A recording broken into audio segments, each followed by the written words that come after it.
Okay, I finished the DLC, Dynasty Warrior Origins Visions of Four Heroes. So I did everything, complete everything, got all the trophies. So I would like to give my review slash opinion about the DLC. Special thanks to KOEI TECMO US for a copy of the game. I really appreciate it. Overall, the game was amazingly fun. If you're a Dynasty Warriors Origin fan, then it is worth playing, in my opinion. Especially if you love this combat system and everything. It's really, really fun. Although I am surprised, the DLC does cost $34.99, at least on the PlayStation Store. So that's about $8 to $10 per chapter, because there are four storylines. 1, 2, 3, 4. Each of them took about 5 to 6 hours, depending on what you do. The storyline itself, but the thing is, there's more than that. There's secret missions, like just like the original game. Once you beat it, they give you secret missions, special missions that you can complete for like their level 8, rank 8 weapons, and all these other items, accessories, extra skills. Of course, you only can play on ultimate difficulty, so that's another thing. So there is some playability after finish the after the story. So I probably spent about almost a game. Well, let's see,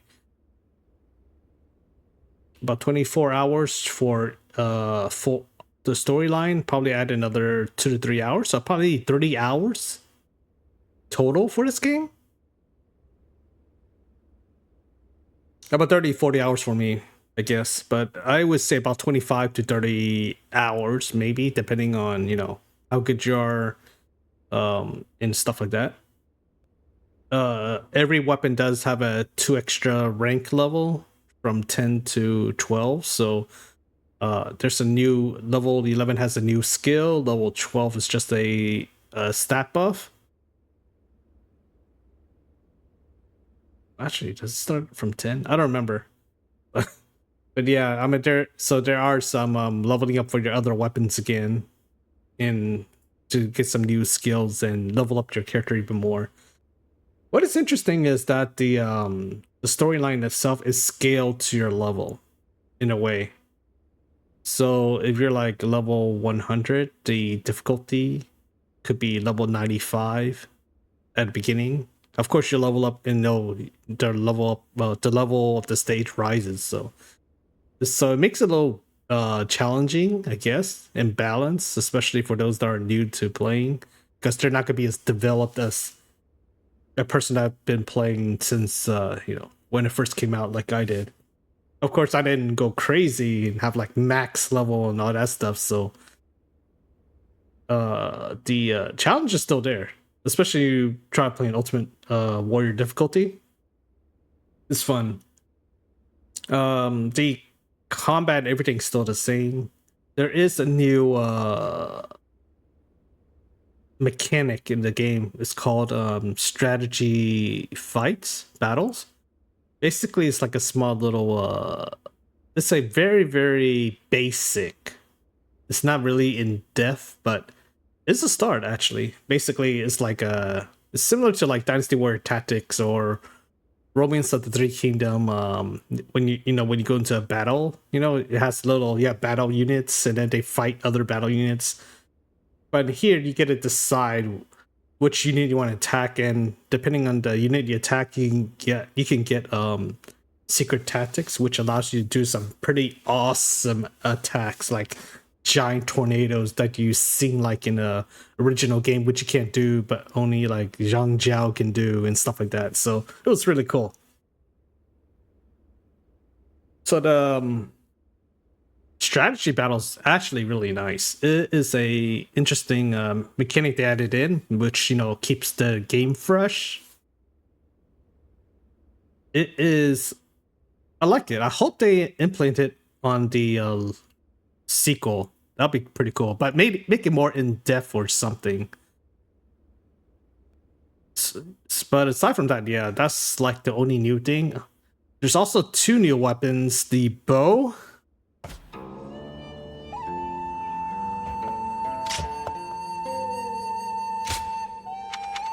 The bow and the rope dart. Now the bow is my second favorite weapon in this game. My first is definitely the spear, which anybody that's seen me play, or when I like helped out on Reddit and checking out the you know, clearing the ultimate challenge fights, I rave about the spear. The dragon flash is so broken. The bow, surprisingly, is almost just as good. It doesn't rely on battle arts, that's the crazy part, unlike the spear. But your charged heavy shot. The mechanic of the bow is when you attack, you build up the vigor gauge, and once you have once you have vigor, you can have up to 3 levels, 3 to 5 levels. Your charged heavy shot will be instant. It doesn't take like 2 to 3 seconds to fire it. And the charged heavy shot is stupid broken in a way. It's a frontal fan damage. It does insane chip damage, unlike every other weapon in the game. So you're doing like insane chip damage on the generals, and they're trying to chase you, and you just keep you could the thing about one thing about the charge shot is after using it, you have a huge recovery time. But when you dash cancel, whether you dash forward or dash backward or sideward, you cancel out that recovery animation, like, so you can do your charge shot again, because the recovery time takes like maybe 1 to 2 seconds to recover before you can use the charge shot again. But with the dash cancel, you can go charge shot, charge heavy shot, dash cancel, charge heavy shot, dash cancel. So you can continuously fire it as long as you have vigor. So you can do a lot of damage. And if there's any soldiers around your target, to get it's an AOE explosion around. So it's very, very good for cloud clearing, especially when there's you know, the general of his troops and stuff like that. It's really, really fun to use. The other weapon, the rope dart, I'm not too sure. I'm not really fond of it. I'm probably not that great, or I suck in using it, but the normal attacks and everything has a nice range, but it is like a again, it feels like it's a combo, a combination between the Crimson Blade, the Lance, and yeah, Crimson Blade and Lance, I guess, in a way, because it does good range hits, but then when you use the heavy attack, it does like a little charge before, like just like the Crimson Blade Lance. It does a little charge before it does like good AoE around. So it's a good crowd clearing, but in terms of the art, the battle art and stuff, is not really that great in my opinion. I just couldn't find a niche for it, unlike the bow. Yeah, so those are the 2 new weapons. Great addition, I must say. I just hope they have the katana, Zhao Tai's katana in the future game, because I really want to use it. That was like my favorite character in Dynasty Warrior series, at least when he was in the 4th game. So uh yeah, that's pretty much it. Overall, it's really, really fun. I enjoyed it. Again, like I said, if you like Dynasty Warrior Origins, that is worth playing. Whether it's the $35 worth the cost, I don't know. I feel like it could be maybe $30 or a little less, honestly, in my opinion.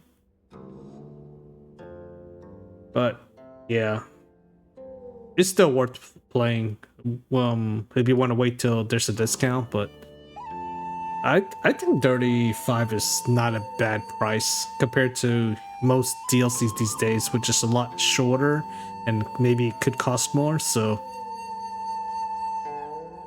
it's a decision that's up to you, the players.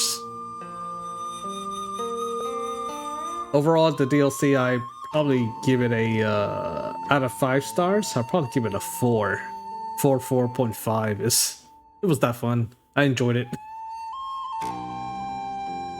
I mean, I came to the game expecting it to be the same, but I was completely blind in terms of like what was featured in the DLC. I know there was it's based on 4 generals.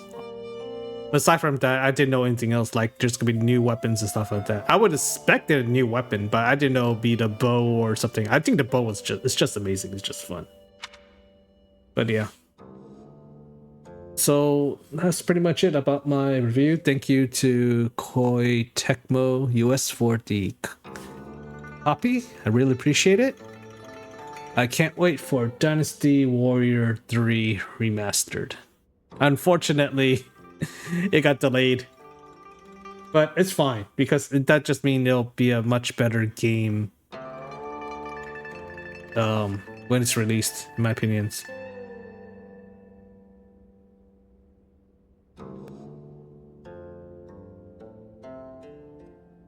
Aside from that, that's pretty much it. So thanks for watching my review.